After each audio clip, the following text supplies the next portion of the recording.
வணக்கம் நண்பர்களே, இது உங்கள் கதை உலகம். எங்க பதிவுகளை லைக் பண்ணுங்க, ஷேர் பண்ணுங்க, எங்க சேனலுக்கு சப்ஸ்கிரைப் பண்ணி பக்கத்துல இருக்க பெல் ஐக்கானையும் பிரஸ் பண்ணுங்க. அப்பதான் என்னுடைய பதிவுகள் உடனுக்குடன் உங்களை வந்து சேரும். ஃப்ரெண்ட்ஸ், சுழல் பகுதி 7. இந்த கதையோட முன்னாடி பாகங்களை கேட்கணும்னா கீழே டிஸ்கிரிப்ஷன் பாக்ஸ் லிங்க் இருக்கு, அதுல கேட்கலாம். கதை: ஸ்வர்ணமுகி காடுகள் பல்லவன், சாளுக்கியம், வைதும்பரம், குந்தலம் ஆகிய அனைத்து தேசங்களுக்கும் நடுநாயகமாக திகழ்ந்தது கங்க நாடு. எப்போதும் கோலாகலத்துடன் காட்சியளிக்கும் அதன் தலைநகரம் கோலாகல நகரம். அதனை சுற்றி படர்ந்திருக்கும் ஸ்வர்ணமுகி காடுகள், காடுகளினுடைய வைர கம்பியாக பாயும் ஸ்வர்ணமுகி ஆறு, ஸ்வர்ணமுகி காடுகளில் ஆங்காங்கே சிதறி கிடைக்கும் பொன் சுரங்கங்கள் கங்க நாட்டின் கீர்த்தியினை என் திசையிலும் பரப்பியிருந்தன.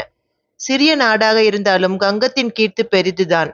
செல்வம் கொழிக்கும் கங்கத்தின் செல்வாக்கு மிகுந்த மன்னனாக நிம்மதியுடன் உறங்கிக் கொண்டிருந்தான் மன்னன் மருளகங்கன் நீதிமார்கன். அவன் உறங்கும் பொழுதினில் அனுபவித்துக் கொண்டிருக்கும் அந்த மன நிம்மதி சூரியோதயத்திற்கு பிறகு தொலைந்து போக இருப்பதை அவன் அறியவில்லை. நடு நிசியினில் ஸ்வர்ணமுகி காடுகளின் தென் பகுதியினுள் ஆதித்த கரிகாலன், உபேந்திர பார்த்திப பல்லவன், நேமி அங்கையர், குழலழகன் ஆகியோருடன் சோழ படையினர் நுழைந்து தங்களுக்கு உரிய தங்க சுரங்கங்களை தேடிக்கொண்டிருந்தனர். அடர்ந்த மரம் செடி கொடிகளிடையே மிகவும் சிரமப்பட்டுதான் சுரங்கங்களை தேடினர். பானபத்திரம் பற்றி அப்போதைய கங்க மன்னனுக்கு தெரியாது போலும். கோலாகல நகரை சுற்றி அடர்ந்திருக்கும் காடுகளில் மேற்கு மற்றும் வடக்கில் உள்ள சுரங்கங்களில்தான் கங்கர்கள் பொன் கட்டிகளை வெட்டி எடுத்து கொண்டிருந்தனர் போலும். தெற்கு பகுதியில் உள்ள சுரங்கங்களை சோழர்களுக்கு அளித்து விட்டதால் பிருத்விபதியும் அவன் மகன் குஸ்தி மல்லனும் அவற்றை நாடாமல் இருந்திருக்க வேண்டும். பானபத்திரம் பற்றி அறியாமல் நாளடைவில் அந்த 4 சுரங்கங்களை பற்றி கங்கர்கள் முற்றிலுமாக மறந்திருக்க வேண்டும். படையினரை 4 பிரிவுகளாக பிரித்து ஆதித்த கரிகாலன் தலைமையில் ஒன்று, பார்த்திபன் தலைமையில் ஒன்று, நேமி அங்கையர் தலைமையில் ஒன்று, குழலழகன் தலைமையில் மற்றொன்று என்று 4 திசையிலும் சுரங்கங்களை தேடத் துவங்கினர். பார்த்திபன் தனது வீரர்களுடன் கிழக்கே நகர்ந்தான். வீரர்கள் ஏந்தியிருந்த தீ பந்தங்களின் ஒளி வழிகாட்ட சிறிது தொலைவு நடந்ததும் ஸ்வர்ணமுகி ஆறு மேற்கிலிருந்து கிழக்கு நோக்கி பாய்ந்து கொண்டிருப்பதை கண்டான். ஆற்றின் மறுகரையில் வரிசையாக 5-6 குன்றங்களை கண்டான். நடுநிசி என்பதால் சற்றே உறக்கம் மேலிட முகத்தை கழுவி கண்களில் தவழ்ந்து தூக்கத்தை விரட்ட எண்ணி வீரர்கள் ஸ்வர்ணமுகி ஆற்றில் இறங்கி தண்ணீரை வாரி முகத்தில் அடித்துக் கொண்டிருந்தனர். அந்த நடுநிசியில் ஆற்று நீரை அவர்கள் சப்திக்கும் ஒலி மட்டும்தான் கேட்டது. பார்த்திபனும் ஆற்றில் இறங்கி முகத்தில் தண்ணீரை அடித்துக் கொண்டான். அமைதியான அந்த இரவும் பூரண மதியும் அவன் மனதில் ஒருவித பரவசத்தை உண்டு பண்ண தன்னையும் அறியாமல் கல்பலதாவை நினைத்தான். கல்பலதா இப்போது உறங்கிக் கொண்டிருப்பாளா, அல்லது ஆதித்த கரிகாலனை எப்படி கொள்வது என்று திட்டமிட்டு கொண்டிருப்பாளா? தனக்குள் கேட்டுக்கொண்டான் பார்த்திபன். படை வீரன் ஒருவன் நீட்டிய துவாலையால் முகத்தை துடைத்துக் கொண்ட பார்த்திபன் துவாலையை நெற்றிலிருந்து மெதுவாக கீழ்நோக்கி இறக்கியபடி யோசித்தான். நெற்றி, புருவம், கண்கள், நாசி என்று வதனத்தின் ஒவ்வொரு பகுதியாக வெளிப்பட்டு மீண்டும் கம்பீர பார்த்திபனின் முகம் தோன்றியது. அந்த துவாலை கண்களை கடந்து நாசியினில் இறங்கிய அந்த கணம் தற்செயலாக அவனது பார்வை வரிசையாக நின்ற அந்த குன்றங்களின் மீது படர்ந்தது. அவன் கண்ணில் பட்ட ஒரு குன்றத்தின் கற்பாறையில் 2 குத்து விளக்குகளின் சிற்பம் வடிவமைக்கப்பட்டிருந்தது. அதன் மீது ஒரு சக்கரமும் மேலும் வடிக்கப்பட்டிருந்தன. வியப்புடன் அதனை கவனித்தவன் தனது பார்வையை மற்ற குன்றங்களின் மீது பரவவிட்டான். அங்கிருந்த 5-6 குன்றங்களில் 4 குன்றங்களின் பாறைகளில் குத்து விளக்குகளின் ஓவியம் சிற்பமாக வடிக்கப்பட்டிருந்தன. சக்கரம் மற்றும் வேல் கூடிய குத்து விளக்குகள் கங்க நாட்டின் சின்னம் அல்லவா? அந்த குன்றங்களில் தான் ஸ்வர்ண சுரங்கங்கள் இருக்கின்றன போலும். ஓவியமாக பெரிய அளவில் கற்பாறையில் பெரியதாக வரையப்பட்டிருந்தது. வியப்புடன் அந்த ஓவியத்தையே நோக்கிக் கொண்டிருந்தவன் வீரன் ஒருவனை அழைத்து ஆதித்த கரிகாலனையும் மற்றவர்களையும் உடனே அங்கே அழைத்து வரச் சொன்னான். விரைவில் ஆதித்த கரிகாலனும் மற்றவர்களும் அங்கே வந்து திரண்டனர். பார்த்திபா, அவசரமாக அழைத்தாயே? பொற்சுரங்கங்களை பற்றி தகவல் கிடைத்ததா? ஆவலுடன் கேட்டான் ஆதித்த கரிகாலன். அதோ பார் கரிகாலா, ஸ்வர்ணமுகி ஆற்றின் அக்கறையில் வரிசையாக 6 குன்றங்கள். அவற்றில் 4 குன்றங்களை கவனி. அவற்றில் கங்கர்களின் சின்னமான சக்கரம், வில் மற்றும் 2 குத்துவிளக்குகள் சிற்பங்களாக வடிக்கப்பட்டுள்ளன. பொற்சுரங்கங்கள் எப்போதுமே மலைப்பகுதிகளில் தான் இருக்கும் அல்லவா? கங்கர்கள் சின்னம் பொறிக்கப்பட்ட அந்த குன்றங்களில் தான் பொற்சுரங்கங்கள் இருக்க வேண்டும் என நினைக்கிறேன். பார்த்திபன் கூற உற்சாகத்துடன் அவனை அணைத்த ஆதித்த கரிகாலன் பார்த்திபனை அலாக்காக தூக்கி சுற்ற துவங்கினான். ஆதித்தரின் உற்சாகம் மற்றவர்களையும் தொற்றிக்கொள்ள அனைவரும் ஒருவரை ஒருவர் கைகளை குலுக்கிக் கொள்வதும் மகிழ்ச்சியுடன் ஆடுவதுமாக இருந்தனர். ஆட்டம் பாட்டம் எல்லாம் முடிந்த போது பொழுது விடுவதற்கான அறிகுறிகள் தென்பட்டன. குணதிசையில் செம்மை படர பறவைகள் தங்கள் கூட்டிலிருந்து வெளியேறி இனிமையாக கூவத் தொடங்கின. வீரர்கள் பலரும் இரவு தொலைத்திருந்த உறக்கத்தை இப்போது வலுக்கட்டாயமாக வரவழைத்து ஆங்காங்கே முடங்கியிருந்தனர். அரசமரம் ஒன்றின் அடியில் அமர்ந்திருந்த ஆதித்த கரிகாலன், பார்த்திபன், நேமியங்கையர் மற்றும் குழலழகன் மட்டுமே விழித்திருந்தனர். இரவெல்லாம் கண் விழித்திருந்ததால் சோர்வாக காணப்பட்டாலும் தொடர்ந்து இனி தாங்கள் செய்ய வேண்டியது குறித்து ஆலோசனை செய்து கொண்டிருந்ததால் நால்வருமே உறங்கவில்லை. இனி என்ன செய்வது? ஆதித்த கரிகாலன் கேட்டான். இளவரசே, பானபத்திரம் நம்மிடம் உள்ளது. நமது உரிமையை எடுத்துக்கொள்வோம். யாரிடம் நாம் அனுமதி வாங்க வேண்டும்? குழலழகன் கேட்டான். அது முறையாகாது. மன்னன் மருளகங்கன் நீதி மார்கனிடம் பானபத்திர ஓலையை காட்டி எங்களுக்குரிய சுரங்கங்களிலிருந்து பொன்னை வெட்டி எடுத்துக்கொள்கிறோம் என்று கூறிவிட்டு பணிகளை துவங்குவோம். நேமியங்கையர் கூறினார். பராந்தகர் காலத்தில் ஏற்பட்ட உடன்படிக்கை. இப்போது மருளகங்கன் அதனை மதிப்பானா? சுரங்கங்கள் எங்களுக்குத்தான் சொந்தம் என்று வாதிட்டால் என்ன செய்வது? பார்த்திபன் கேட்டான். கேட்கக்கூடியவன்தான். மருளகங்கன் இப்போது சோழர்களுக்கு எதிரான மனநிலையை கொண்டிருக்கிறான். சாளுக்கியத்துடன் சல்லாபித்துக் கொண்டிருக்கிறான். நிச்சயம் பராந்தகர் மற்றும் பிருத் விபதி இடையே உருவான இந்த பானபத்திரத்தை ஏற்க மாட்டான். போரில் அவனை வென்றுதான் நமது ஸ்வர்ண சுரங்கங்களை கைப்பற்ற வேண்டும். ஆனால் அவனுடன் போர் புரியாமல் ரகசியமாக ஸ்வர்ண சுரங்கங்களை கைப்பற்ற நினைக்கிறேன். ஆதித்த கரிகாலன் கூறியதும் மற்றவர்களது முகத்தில் வியப்பு. ஏன் மருளகங்கனுடன் போர் புரிவதில் என்ன தயக்கம்? பார்த்திபன் வாய் திறந்து நண்பனை கேட்டே விட்டான். அதற்கில்லை பார்த்திபா. போர் என்றால் தஞ்சையின் கட்டளைகளுக்கு காத்திருக்க வேண்டும். நான் ஒரு தீர்மானத்திற்கு வந்துவிட்டேன். இங்கே ஸ்வர்ணமுகி காடுகளில் எனக்கு கிடைக்க இருக்கும் ஸ்வர்ணத்தை நான் சோழ கஜானாவுக்கு அனுப்பப் போவதில்லை. நான் காஞ்சியில் எழுப்பும் மாளிகை எந்த கட்டத்தில் உள்ளது? குழலழகா சாரி நான் காஞ்சியில் எழுப்பும் மாளிகை எந்த கட்டத்தில் உள்ளது? குழல் அழகா? ஆதித்த கரிகாலன் கேட்டான். அநேகமாக பூர்த்தியாகிவிட்டது இளவரசே. இன்னும் பூச்சு வேலைகள் மட்டுமே மிகுதி உள்ளன. எப்படியும் இன்னும் ஒரு திங்களில் நீங்கள் அதில் குடிபுகுந்து விடலாம். குழலழகன் கூறினான். அவசரமில்லை. பணிகள் மெதுவாக ஆகட்டும். நான் எழுப்பும் புதிய மாளிகையை பொன்னால் வேய்ந்து அதனை ஸ்வர்ண மாளிகையாக எழுப்பப் போகிறேன். அது இந்திரலோகத்து மாளிகையாக இருக்கும். கண்களில் பரவசம் மின்ன ஆதித்த கரிகாலன் கூறினான். நாம் சுரங்கங்களிலிருந்து கைப்பற்றும் பொன்னை எதற்காக சோழ கஜானாவுக்கு அனுப்ப வேண்டும்? எனக்கு அதில் விருப்பமில்லை. ஸ்வர்ண சுரங்கங்களிலிருந்து வெட்டி எடுக்கும் பொன்னை காஞ்சிக்கு எடுத்து செல்லப் போகிறேன். நான் ஏற்கனவே கட்டி வரும் அற்புத மாளிகையை பொன்னாழி என்கிற பொன் மாளிகையாக மாற்றப் போகிறேன். இம்மாதிரி அரண்மனை உலகத்திலேயே இல்லை என்று அனைவரும் கூற வேண்டும். எனவே சுரங்கத்திலிருந்து பொன் கட்டிகளை யாருக்கும் தெரியாமல் ரகசியமாகவே வெட்டி காஞ்சிக்கு எடுத்து செல்ல வேண்டும். ஆதித்த கரிகாலன் கூறினான். பொன்னை வெட்டி எடுத்து காஞ்சிக்கு எடுத்து செல்ல போகிறானா? காஞ்சியில் பொன் மாளிகை எழுப்பினால் தானாதிகாரி பழுவூர் அரசர் வாளா இருப்பாரா? கங்க சுரங்கங்களிலிருந்து கைப்பற்றிய பொன்னை சோழ கஜானாவில் ஒப்படைக்கும்படி கட்டளையிட மாட்டாரா? பார்த்திபன் திகைப்புடன் ஆதித்த கரிகாலனை பார்த்தான். ஆதித்தா, அவசரப்படாதே. நிதானம் தேவை. உன்னுடைய பொன் மாளிகை திட்டத்திற்கு தனாதிகாரி ஒப்புக்கொள்ள வேண்டுமே? பார்த்திபன் கேட்டான். பராந்தகர் காலத்திலிருந்து பானப்பத்திரம் பழையாறை நிலவரையில் கேட்பாரற்று கிடக்கிறது. பராந்தகருக்கு பிறகு கண்டராதித்தர், அரிஞ்சயர், எனது தந்தை சுந்தர சோழர் என்று சோழ மன்னர்கள் மாறிவிட்டார்கள். இருப்பினும் பானபத்திரத்தை யாரும் செயல்படுத்தவில்லை என்கிற போது நான் துணிந்து சுரங்கங்களை கைப்பற்றி ஸ்வர்ணத்தை வெட்டி எடுக்கிறேன். யாரும் முயற்சி செய்யாமல் இருந்துவிட்டு நான் முயற்சியை மேற்கொண்டதும் ஓடி வந்து எனது திட்டத்திற்கு தடை சொல்வார்களா என்ன? எனது பொன் மாளிகையை நான் எழுப்பியே தீருவேன். எனக்கு உடனடியாக ஸ்வர்ணம் தேவை. போரிட்டால் தஞ்சையில் அனைவருக்கும் தெரிய வரும். எனவே போரிடாமல் பொன் சுரங்கங்களை கைப்பற்ற எனக்கு ஒரு யோசனை சொல் பார்த்திபா. ஆதித்த கரிகாலன் கூறினான். பார்த்திபன் அவனை கவலையுடன் பார்த்தான். ஆதித்த கரிகாலன் தீர்மானித்து விட்டான் என்றால் அதன் பிறகு அவன் மனதை மாற்ற முடியாது என்பது தெரியாதா என்ன?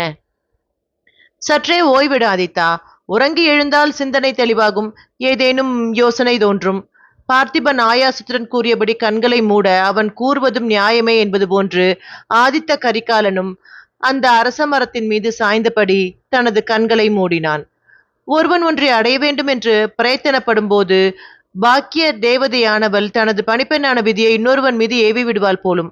முந்தைய தினம் தனது பிறந்த நாளுக்கு அமைச்சர் பெருமக்கள் பரிசாக அளித்திருந்த அரேபிய குதிரையில் ஸ்வர்ணமுகு காட்டிற்கு சென்று வேட்டையாடிவிட்டு வரவேண்டும் என்கிற எண்ணத்தோடு தனது பிரிய நாயுடன் அந்த விடியற் காலையில் புறப்பட்டான் கங்க மன்னன் மருளகங்கன். நீதி மார்கனின் மகன் மாரசிம்மன் சத்தியவாக்கியன் முந்தைய தினம் பரிசாக கிடைத்திருந்த புறவிக்கு தேஜரூபா என்று பெயர் வைத்திருந்தான். குதிரையின் மீது தாவி ஏறியவன் உற்சாகத்துடன் அதன் விழாவினில் உதைக்க தேஜரூபா புயலென பறந்தது. ஸ்வர்ணமுகி காட்டில் ஆழ்ந்த உறக்கத்தில் இருந்தனர் அனைவரும். வேகமாக செல்லும் புறவி ஒன்றின் குளம்பொலியை கேட்டு பார்த்திபன் தான் கண் விழித்தான். கண்களை ஒருமுறை துடைத்துக் கொண்டு அந்த குதிரையின் மீது அமர்ந்திருந்தவன் ஓட்டம் விட்டான். குமாரனாக இருந்த அவன் ஸ்வர்ணமுகி ஆற்றின் கரைக்கு குதிரையிட்டு சென்று அதனை நீர் பருக செய்தான். பிறகு தானும் சிறிது நீரை பருகிவிட்டு முகத்தை கழுவி கொண்டான். பார்த்திபன் ஆதித்த கரிகாலனை உழுக்கி எழுப்ப அவனும் எழுந்து அமர்ந்தான். மலங்க மலங்க விழித்த அவனது முகத்தை ஆற்றை நோக்கி திருப்ப ஆதித்த கரிகாலனின் கண்களில் மாரசிம்மன் சத்தியவாக்கியன் தென்பட்டான். அதற்குள் குழலழகனும் கண்விழிக்க அவன் குரல் கொடுத்ததும் வீரர்கள் அனைவரும் உறக்கத்தை கைவிட்டு எழுந்து அமர்ந்தனர்.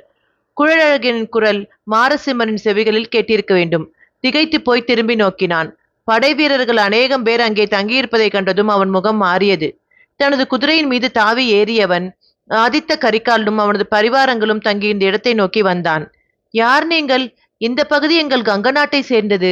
சினத்துடன் கேட்டபடி மாரசிம்மன் அவர்களை நெருங்கினான். இளங்குமரா, நீ கூறுவது தவறு. இந்த பகுதி உங்க கங்க மன்னன் பிருத்விபதியால் எங்கள் சோழர்களுக்கு பரிசாக அளிக்கப்பட்டது. பாணர்களை வீழ்த்தி அவர்கள் நாட்டினை கங்கத்தோடு இணைத்து அவர்களை உங்களுக்கு அடிமையாக்கியதற்கு நன்றி கடனாக கங்க மன்னர் பிருத்விபதி எங்களுக்கு இப்பகுதியை அளித்திருக்கிறார். அதனை ஊர்ஜிதப்படுத்தும் அவர் அளித்த பானபத்திரமும் எங்களிடம் உள்ளது. நேமி அங்கையர் கூற ஆதித்த கரிகாலன் மாரசிம்மனை உறுத்து நோக்கியபடி நின்றான். இதென்ன புதுக்கதை? திகைத்தான் மாரசிம்மன். புதுக்கதையல்ல, நீ பிறப்பதற்கு முன்பு நிகழ்ந்த பழைய சரித்திரம். ஆதித்த கரிகாலன் அலட்சியமாக கூறினான். என்னை யார் என்று நினைத்து இப்படியெல்லாம் பேசுகிறீர்கள்?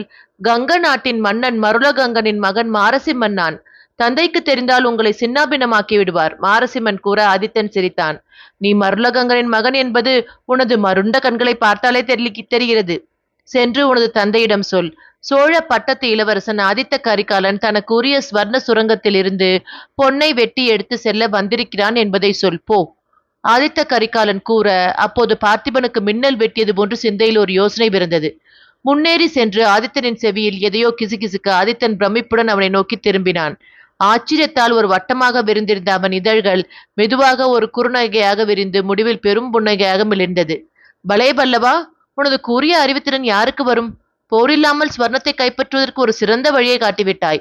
நமக்கு உரிய அந்த 4 சுரங்கங்களில் உள்ள பொன்னை சேர்த்தாலும் உனது அறிவுத்திறனுக்கு ஈடாகாது. நீ சொன்னபடியே செய்கிறேன் என்றவன் தனது காவல் படை தலைவன் கள்ளன் அமுதனை நோக்கினான். அமுதா, குதிரையில் அமர்ந்து இருமாப்புடன் பேசும் இந்த குமாரனை கைது செய்து மரத்தில் கட்டி போடு. நமது பணிகள் முடியும் வரை இவன் நமக்கு பிணை கைதி. இவனது தந்தை நமக்கு ஏதேனும் இடையூறை ஏற்படுத்தினால் அடுத்த கணம் இவன் தலை நிலத்தில் புரள வேண்டும் என்று கூறியதும் தான் தாமதம். மாரசிம்மன் தனது குதிரையின் விழாவினை உதைத்தான். குதிரை புயலென புறப்பட்டது. ஆனால் அதனை எதிர்பார்த்தவன் போல் குழலழகன் பாய்ந்து தனது வலுவான கரங்களால் மாரசிம்மனின் காலை பிடித்து இழுக்க தேஜரூபா குதிரையின் மீதிருந்து நழுவி நிலத்தில் விழுந்தான் மாரசிம்மன். அவன் மீது பாய்ந்து அவனது 2 கைகளையும் தனது கையில் சிறைப்படுத்தி மரம் ஒன்றின் கீழே அவனை நிறுத்தி மரத்தோடு சேர்த்து அவனை பிணைத்தான். இதற்காக நீங்கள் மிகவும் வருத்தப்பட போகிறீர்கள், அலறினான் மாரசிம்மன்.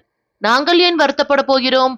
ஸ்வர்ண சுரங்கங்களை திறக்கப் போகிறோம் என்னும் போது யாருக்காவது வருத்தம் தோன்றுமா என்றபடி சிரித்தான் ஆதித்தன். மாரசிம்மா, உணவு உண்பதற்காக மட்டுமே நீ வாயை திறக்க வேண்டும். மற்றபடி உனது குரல் எழும்பினால் உனது தலை நிலத்தில் உருளும். பார்த்திபன் அவனை எச்சரிக்கை செய்ய உடனே அவனை வாய் மூடிக்கொண்டது. ஆதித்த கரிகாலன் ஆவலுடன் பார்த்திபனை நோக்கினான். அடுத்தது என்ன பார்த்திபா? ஆதித்த கரிகாலன் கேட்டான். நான் கங்க சபைக்கு சென்று மருளகங்கனை சந்தித்துவிட்டு பானபத்திரத்தையும் காட்டி நாம் ஸ்வர்ண புதையலை எடுக்கப் போதை அறிவித்துவிட்டு வருகிறேன். அவன் பிரச்சனை ஏதும் செய்ய மாட்டான் என்று நம்புகிறேன் என்று கூறிய பார்த்திபன் மாரசிம்மனை நோக்கி சென்று அவனது கழுத்தில் அணிந்திருந்த சந்திரஹாரத்தை அறுத்து பிடுங்கினான். மாரசிம்மனின் நாயின் கழுத்தில் அதை பொருத்தியவன் அந்த நாயை வாரி எடுத்துக்கொண்டு தனது குதிரையின் மீது தாவினான். அந்த நாயை எதற்கு சுமந்து செல்கிறாய் பார்த்திபா? வியப்புடன் கேட்டான் ஆதித்தன். மாரசிம்மனின் ஹாரத்தை அணிந்திருக்கும் அவனது நாய் அவன் நம்மிடம் பிணைய கைதியாக இருப்பதை மருளகங்கனுக்கு உணர்த்தும் என்றபடி கோலாகல நகரை நோக்கி பறந்தான் பார்த்திபன். பார்த்திபன் நீட்டிய பானபத்திரத்தை வாங்கி பார்த்த மருளகங்கனின் முகம் இருண்டது. பிருத்விபதிக்கும் பராந்தகனுக்கும் ஏற்பட்ட உடன்படிக்கை அவர்களது மரணத்தோடு காலாவதி ஆகிவிட்டது. அப்போதைய வசதிக்காக அளிக்கப்பட்ட உடன்படிக்கையை இப்போது செயல்படுத்த முடியுமா என்ன? தலைமுறைகள் மாறிவிட்டன, தலையெழுத்து மாறிவிடும் அல்லவா? உங்களது உரிமையை நீங்கள் அப்போதே பெற்றிருக்க வேண்டும். இப்போது எனது ஆட்சியில் வந்து கேட்டால் எப்படி? நான் ஒரு பொழுதும் இதற்கு உடன்பட போவதில்லை. காட்டத்துடன் கூறியபடி பார்த்திபனின் முன்பாக ஓலையை வீசி எறிந்தான் மருளகங்கன். உண்மை, தலைமுறைகள் மாறும்போது தலைவிதியும் மாறிவிடும். உனது அடுத்த தலைமுறையின் தலைவிதி எங்கள் கையில் என்றவன் வெளியேறி சென்று மாரசிம்மனின் பிரிய நாயை எடுத்து வந்தான். இதோ உங்கள் மகனின் பிரிய நாய். அவன் அணிந்திருக்கும் ஹாரம், அதன் கழுத்தில் உங்கள் மகன் எங்களது பிணை கைதி. நாங்கள் கூறியபடி நீங்கள் செய்தால் உங்கள் மகன் உயிருடன் திரும்புவான். இல்லையேல் அவனது தலை மண்ணில் உருளும். பார்த்திபன் கூறியதும் அவனை மருட்சியுடன் நோக்கினான் மருளகங்கன். இப்போதுதான் உங்கள் பெயருக்கேற்ற முகபாவத்தை கொண்டிருக்கிறீர்கள். நல்லது. பானபத்திரத்தில் கூறியபடி சோழர்களுக்கு உரிய 4 சுரங்கங்களில் இருந்து அவர்கள் பொன்னை வெட்டி எடுத்துக் கொள்ளலாம். கங்க மன்னனாகிய எனக்கு எவ்வித ஆட்சேபனையும் இல்லை என்று ஓலையில் தங்கள் இலச்சினை பதித்து எங்களுக்கு அளிக்க வேண்டும். எங்கள் பணிகள் முடிந்ததும் உங்கள் மகன் மாரசிம்மன் பத்திரமாக அனுப்பி வைக்கப்படுவான் தலையுடன், பார்த்திபன் கூறினான். அவனது குரலில் துணித்த உறுதியைக் கண்டு நடுநடுங்கி போனான் மருளகங்கன். பார்த்திபன் கூறியது போன்று ஓலையில் வடித்து தனது இலச்சினை பதித்து அளிக்க ஓலையுடன் மீண்டும் ஸ்வர்ணமுகி காட்டிற்கு வந்த பார்த்திபன் ஆதித்தனிடம் அதனை நீட்டினான். ஓலையை வாசித்ததும் ஆதித்த கரிகால் நடந்த மகிழ்ச்சிக்கு எல்லையே இல்லை. பார்த்திபா, நீ அருகில் இருந்தால் நான் உலகையே வெல்வேன் என்று உணர்ச்சியுடன் கூறினான். அன்றே ஆற்றை கடந்து எதிர்க்கரையில் இருந்த குன்றங்களில் ஏறினார்கள். நாள் முழுவதும் அந்த 4 குன்றங்களில் ஏறி இறங்கியதான் மிச்சம். ஸ்வர்ண சுரங்கங்கள் எதுவும் கண்களில் தட்டுப்படவே இல்லை. ஏமாற்றத்துடன் மீண்டும் எதிர்க்கரைக்கு சென்று வீரர்கள் அமைந்திருந்த கூடாரத்தில் இரவை கழித்தனர். ஆதித்த கரிகாலனும் பார்த்திபனும். கிடைக்காது, உங்களுக்கு ஸ்வர்ணம் கிடைக்காது. அநியாயமாக எங்கள் பொக்கிஷங்களை கொள்ளையடிக்க முயலும் உங்கள் எண்ணம் ஈடேறாது. நீங்கள் தேடி அடைந்து திண்டாட வேண்டியதுதான். நடு இரவின் குளிர் தாங்காமல் மாரசிம்மன் அலறிக்கொண்டே இருந்தான். மறுநாள் காலையில் எழுந்ததும் ஆதித்த கரிகாலனுக்கு கடும் பசி. கனிகள் ஏதாவது கிடைக்குமா பாருங்கள், வீரர்களுக்கு உத்தரவிட்டான். வீரர்களும் அலைந்து திரிந்து பார்த்தனர். கனிகள் எதுவும் கிடைக்கவில்லை. ஏமாற்றத்துடன் திரும்பி வந்தனர். அனைவருக்கும் பசி அதிகரித்துக் கொண்டே சென்றது. அப்போது மரத்தின் மீது இருந்த வானரம் ஒன்று இறங்கி வந்தது. பார்த்திபன் அதனையே நோட்டம் விடத் துவங்கினான். எச்சரிக்கையுடன் சுற்றும் முற்றும் பார்த்த அந்த வானரம் தனது கரத்தினால் அங்கிருந்த மண் குவியலை தோண்டியது. மரத்தின் கீழ் பள்ளம் ஒன்று தென்பட அதன் உள்ளே கைவிட்டு ஒரு பலாச்சுழை எடுத்து வாயில் கவ்விக்கொண்டு மரத்தின் மீது வேகமாக ஏறிச் சென்று அமர்ந்து அந்த பலாக்கனியை சுவைக்க துவங்கியது. வீரர்களே, இந்த மரம் வேர்பலா வகையைச் சேர்ந்தது. இதன் கனிகள் நிலத்தில் மறைந்திருக்கும். மண்மூடி போனதால் நமக்கு கண்களில் புலப்படவில்லை. மரத்தை சுற்றி தோண்டி கனிகளை வெளியே எடுங்கள். பார்த்திபன் கூற வீரர்கள் அந்த மரத்தை சுற்றி தோண்டினர். 5-6 கனிகள் கண்ணில் தென்பட அவற்றை சேகரித்து ஆற்று நீரில் கழுவி வெட்டி அனைவருக்கும் பகிர்ந்து அளித்தனர். கனிகள் மிகவும் சுவையாக இருந்தன. ஆதித்த கரிகாலன் மிகவும் திருப்தியுடன் ருசித்து உண்டான்.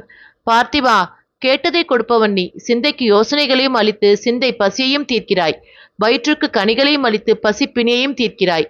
உன்னை நண்பனாக அடைந்தது நான் செய்த பேறு. பார்த்திபனிடம் ஆதித்த கரிகாலன் கூறினான். உனது நன்றியை அதோ அந்த வானரத்திற்கு கூறு. அதுதான் வேர்பலா இருக்கும் இடத்தை எனக்கு உணர்த்தியது. பார்த்திபன் நகைத்தான். வானரமே, வேர்பலா இருக்கும் இடத்தை உணர்த்தி எங்கள் பசியை தீர்த்தது போன்று ஸ்வர்ண சுரங்கங்கள் இருக்கும் இடத்தையும் எங்களுக்கு காட்டக்கூடாதா? ஆதித்த கரிகாலன் கூற அதை கேட்டு அனைவரும் சிரித்தனர். நாம் கீழே இருப்பதால் அண்ணாந்து பார்க்கிறோம். வானரம் மேலே இருந்து கீழே பார்க்கிறது. நாமும் வானரங்களைப் போன்று மரத்தின் மீது அமர்ந்து பார்த்திருந்தால் நமது கண்களுக்கு வேர்பலா கனிகள் புலப்பட்டிருக்கும். நேமி அங்கே நகைச்சுவையாகத்தான் கூறினார். ஆதித்த கரிகாலனும் மற்றவர்களும் சிரிக்க துவங்கினர். ஆனால் பார்த்திபனுக்கு சிரிப்பு வரவில்லை. நேமி அங்கையர் கூறியது அவனுள் ஏதோ ஒரு பொறியை உண்டாக்கியிருந்தது. மரத்தின் மேலே கனி இருக்குமா என்று இவர்கள் தேட நிலத்தின் அடியே மறைந்திருந்த கனிகளை வானரம் உணர்த்தியது. அதுபோன்று ஸ்வர்ண சுரங்கங்களை குன்றங்களின் மீதே தேடாமல் அவற்றின் அடிவாரங்களில் தேடினால் என்ன? எழுந்து சென்று ஸ்வர்ணமுகி ஆற்றின் அக்கறையை கவனித்தான்.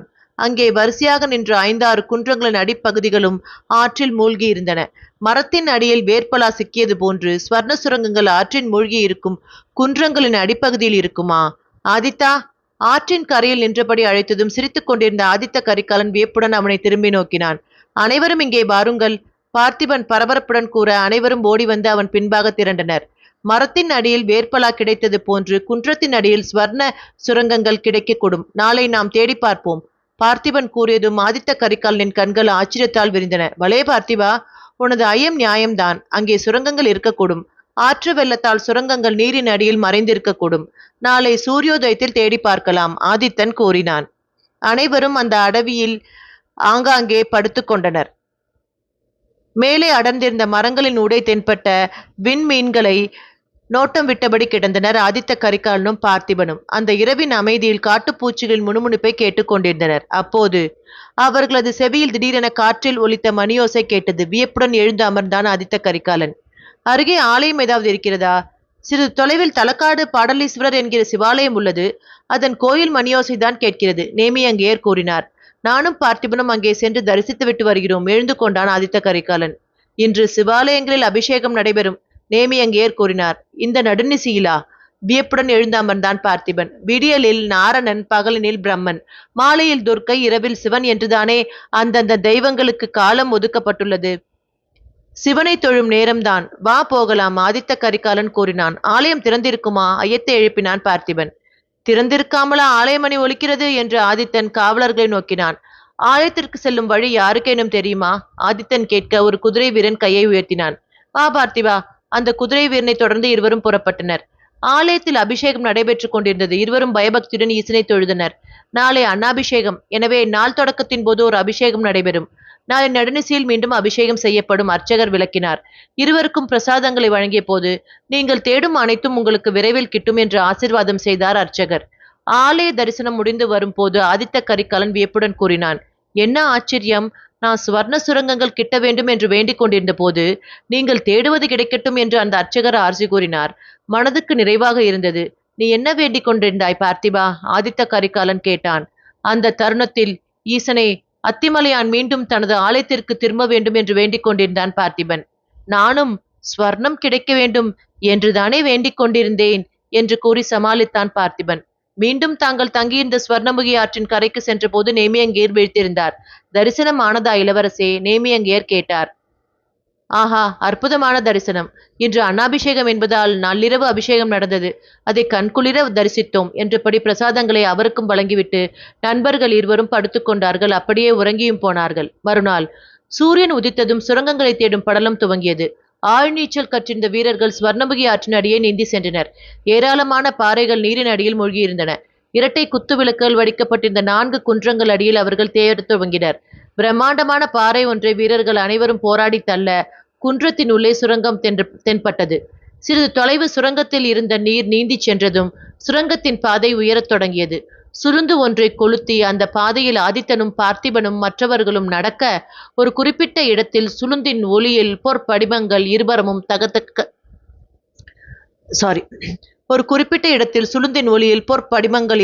தகதக துவங்கின. உயரே செல்ல செல்ல ஸ்வர்ண படிமம் ஏராளமாக காணப்பட்டது. ஆதித்த கரிகாலனின் முகம் சுளுந்தின் ஒளியில் பிரகாசமாக மாறுவதை கவனித்தான் பார்த்திபன். இந்த ஒரு சுரங்கத்திலேயே இவ்வளவு பொன் கொட்டி கிடக்கிறது என்றால் மொத்தம் 4 சுரங்கங்கள் அல்லவா உள்ளது? பார்த்திபா, எல்லா சுரங்கங்களில் இருக்கும் ஸ்வர்ணத்தையும் வழித்து எடுத்து காஞ்சிக்கு எடுத்து செல்ல வேண்டும். பழையாறையை சேர்ந்த கட்டட வல்லுநன் செங்கம்பாடி சிந்தூரனை உடனே பொன்னாழி பணிகளை துவக்கச் சொல்ல வேண்டும். காஞ்சியில் நான் எழுப்பும் பொன்னாளி மாளிகை தஞ்சை அரண்மனையை காட்டிலும் பெருமை வாய்ந்ததாக இருக்க வேண்டும். ஆதித்த கரிகாலன் உணர்ச்சி வசப்பட்டு குரலை எழுப்ப சுரங்கத்தின் பொன் படிமங்கள் படிந்த சுவர்களில் மோதி அவனது குரல் எதிரொலித்தது. ஸ்வர்ணமுகி கரையில் இருந்த அந்த குன்றங்களின் சுரங்கங்களில் இருந்து ஆதித்த கரிகாலன் பொன் கட்டிகளை சேகரித்து ஒத்தாடை அரண்மனையில் பத்திரப்படுத்தினான். இனி வெட்டி எடுப்பதற்கு ஸ்வர்ணம் இல்லை என்பது தெரிந்த பிறகே மாரசிம்மனை விடுதலை செய்தான். ஸ்வர்ணம் போனால் என்ன, எனது மகன் உயிர் பிழைத்ததே போதும் என்று மருளகங்கன் நிம்மதி பெருமூச்சு விட்டான். நேமியங்கையர் குறித்த நன்னாளில் தரை மட்டமாக்கப்பட்ட பிரவாள மாளிகை இருந்த இடத்தில் பொன்னாழி என்கிற பொன் மாளிகைக்கு கடைக்கால் போடும் பணிகளை துவக்கினான் பழையாறியின் செங்கம்பாடி சிந்தூரன். நவரத்ன கற்களின் தரத்தை சோதித்து பார்க்கும் வல்லுநர் கோதண்டராயர் ஸ்வர்ணமுகி காட்டு சுரங்கங்களில் இருந்து கொண்டு வரப்பட்ட பொன்னை சோதித்தார். அற்புதமான பொன், அத்தனையும் ஆபரண ஸ்வர்ணம். ராயர் கூற ஆதித்த கரிகாலன் அவரை புன்னகையுடன் பார்த்தான். ஆம் ராயரே, காஞ்சி அன்னைக்கு பொன்னாழி என்கிற ஒரு பொன் ஆபரணத்தை அணிவிக்கப் போகிறேன். முழுவதும் ஸ்வர்ணத்தினால் அந்த மாளிகை எழுப்பப்பட உள்ளது என்றதும் கோதண்டராயர் பிரமிப்பினால் வாய் பிழந்தார். பொன்னாழி மாளிகையை எழுப்பும் பணிகள் தொடங்கின. இறுதி வரை பிரவாள மாளிகையில் மல்ல எதியால் பதுக்கப்பட்ட அத்திமலையானின் பிரதிமையை எங்கே மறைத்து வைத்திருக்கிறேன் என்று கூறாமல் இருந்த ஆதித்த கரிகாலனின் நெஞ்செழுத்தத்தைக் கண்டு மனதினுள் பொறுமிக் கொண்டிருந்தான் பார்த்திபன். தந்தை தர்மவர்மன் கூறியது போன்று ஆதித்த கரிகாலன் காஞ்சிக்கு வந்ததே பொக்கிஷங்களை கைப்பற்றத்தான் என்று எண்ணினான். கல்பலதா கூறியது போன்று இவன் ஆதித்த கரிகாலனுடன் நட்பு பாராட்டுவது சரிதானா என்கிற எண்ணம் முதன்முறையாக தோன்றியது. எது எப்படி இருந்தாலும் கல்பலதாவை ஆதித்த கரிகாலனின் முன்பாக நடமாட விடக்கூடாது என்று தனக்குள் முடிவு செய்தான் பார்த்திபன். தொடரும்.